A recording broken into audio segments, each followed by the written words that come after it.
Ashamaar kafuunii daawwattootaa fi hordoftoota jirraa miidiyaa neetwoork oduu galgala kanaas biraan geenya oduu wajjin tsiyoon gurmuutii nufaana tura. Dursa hangafoota oduu Itoophiyaa fi Yuunaayitid Kingdom dhimma haala yeroo galaana diimaa fi tumsa ittisa shororkeessummaa irratti mari'atan. Daldalli Raashiyaa fi Itoophiyaa gidduutti taasifamu dabalaa jiraachuu pirezidaantiin Raashiyaa Vladimir Putin ibsan. Lammiilee biyya alaa 20 dabalatee himatamtoonni yakka baala sammuu nama haadoochuu deddeebisan hidhaa cimaa waggaa 2 hanga waggaa 12tti akka adabaman itti murtaa'e. Oduu biyya alaan Ministeerri dhimma alaa Somaaliyaa ergaa nagaa kabachiisuu gamtaa Afrikaa dhufuuf biyya kamtu loltoota gumaachuu danda'a kan jedhu murteessuuf aangoo kan qabu Somaaliyaadha jette.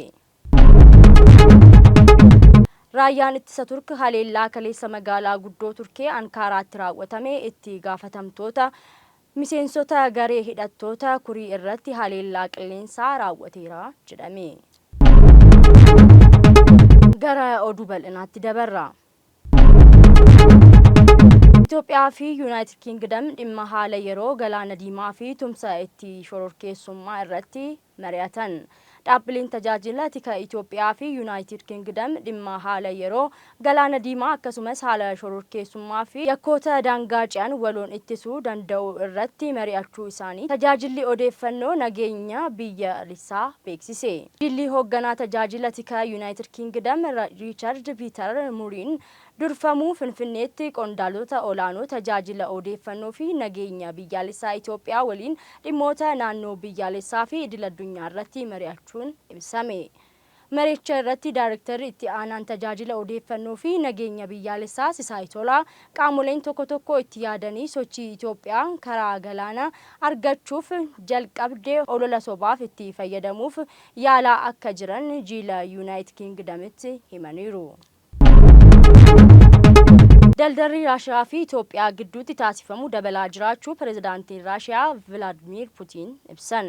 Ministeerri muummee federaalaa Dr. Abiy Ahmed fi Vladimir Putin yaa'ii BRICS 16ffaa Kaazaanaatti gaggeeffamu irratti waliin mari'ataniiru. Maricha irrattis Dr. Abiy Ahmed Raashiyaan waraana keessa taatus cimina diinagdee itti fufsiisuun milkooftuu ta'uu dinqisiifataniiru. Akkasumas Itoophiyaan Raashiyaa waliin dameewwan diinagdee dippiloomaasii fi nageenya irratti hariiroo qaban cimsuuf kutannoo qabaachuu ibsaniiru. Pirezidaanti Putin gama isaaniin Itoophiyaan miseensa biyyoota BRICS ta'uun tarkaanfii murteessaa ta'uu fi biyyattiin waltajjiiwwan idil-addunyaa irratti fudhatamummaa qabdu dabalaa dhufuu akeekaniiru. Akkasumas hariiroon daldala Itoophiyaa fi Raashiyaa gidduu dabalaa dhufuu kaasanii biyyi isaanii dameewwan industirii tumsa qabdu cimsuuf kutannoo qabaachuu dubbataniiru. Lammiilee biyya alaa 20 dabalatee himatamtoonni yakka baala sammuu nama haadoochuu deddeebisan hidhaa cimaa waggaa 2 hanga waggaa 12tti akka adabaman itti murtaa'eera.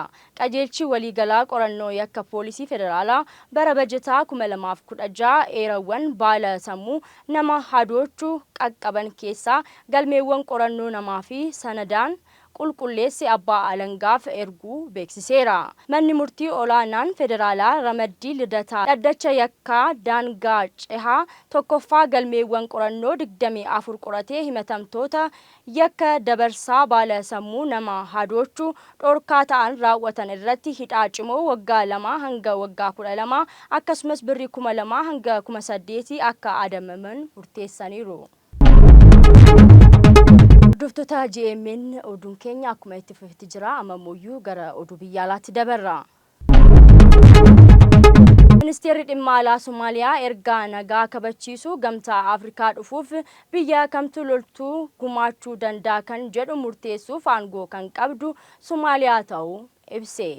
Ministeerichi ibsa baaseen biyyattiin ergama ce'umsa gamtaa Afrikaa irraa gara ergama nagaa kabachiisuu haaraa yeroo ce'utti murteen gumaacha loltoota dantaa biyyaalessaa fi birmadummaa Somaaliyaa waliin wal simuu qaba jedhe. Akkasumas Itoophiyaan naannoo kaaba Somaaliyaa waliin waliigaltee seeraan ala taasistee dabalatee tarkaanfiiwwan gama tokkoon fudhatte gocha birmadummaa keenya sarbuu fi amantaa nagaa eeguuf barbaachisaa ta'e mancaasudha jedhe. ibsichitti dabaluudhaanis dhimmoonni kunneen Soomaaliyaa biyyoota loltoota gumaachaa irratti ijjannoo qabdu irratti dhiibbaa uumuu eereera. Raayyaan ittisa Turk haleellaa kaleessa magaalaa guddoo Turkee Ankaraatti raawwatame itti gaafatamtoota miseensota garee hidhattoota kurii irratti haleellaa qilleensaa raawwate jedhame. Dabalata oduu kana Misraabayyaan. Haleellaa kaleessa magaalaa guddoo Turkii Ankara keessatti raawwatame lubbuun namoota 5 darbuu fi namoonni hedduunis madaa'uun gabaafame. Haleellaan kun dhaabbata qorannoo hawaa fi industirii balalii Turkii irratti xiyyeeffatee raawwatames yoo ta'us, haleellaa kana booda raayyaan ittisa Turkii tarkaanfii fudhateen hidhattoota Kurdus haleellaa kana duuba jiran jedhaman irrattis haleellaa qilleensaa gaggeessee jira. Raayyaan ittisa Turkii miseensota garee PKK paartii hidhattoota hooggansa Kurdus haleellaa kanaaf itti gaafatamoo ta'an jedhaman irrattis gandoota daangaa Sooriyaa fi Iraaq keessa jiraatan irrattis haleellaa qilleensaa raawwateera. Haleellaa qilleensaa Turkiin kun buufata garee hidhattoota Kurdus 32 ta'an irrattis miidhaa akka qaqqabsiise The Nationaltu gabaase. Daawwattootaa fi hordoftoota Jirraa Miidiyaa Neetwoork oduun galgala kanaaf qabanne kana fakkaata ture. Oduu wajjin kanan turtii taasise ani Tsiyoon Gurmuutii qophiiwwan hafan wajjin turtii gaarii.